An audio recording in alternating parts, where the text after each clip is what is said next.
إذا هل فهمتم الآن لماذا يحسدون أهل اليمن؟ ولماذا تدمر اليمن وتمزق ويثيرون الفتنة بين أبنائها وتعرض لأنواع النكال وتجتمع عليها أكبر الدول؟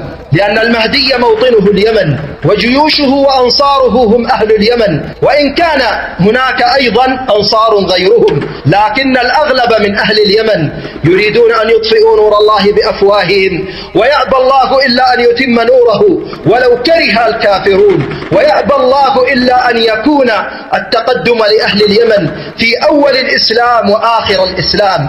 كان هذا الأمر في حمير فانتزعه الله فجعله في قريش ثم يعود إليهم، أي إلى حمير. يأبى الله إلا أن يحقق قوله ويخوب أقوالهم ويكذب فالهم، وحل ما عقدوا وأبطل ما قالوا وتبر ما حشدوا، فاندحروا وانجحروا ما هم إلا فارة في جحر ضب خربي، أشرقت رغم أنوفهم شمس ربي. فنحن أهل اليمن والإيمان والحكمة والإسلام لن يأخذ أعداؤنا منا إلا كما يأخذ السيل من الصخرة الصماء.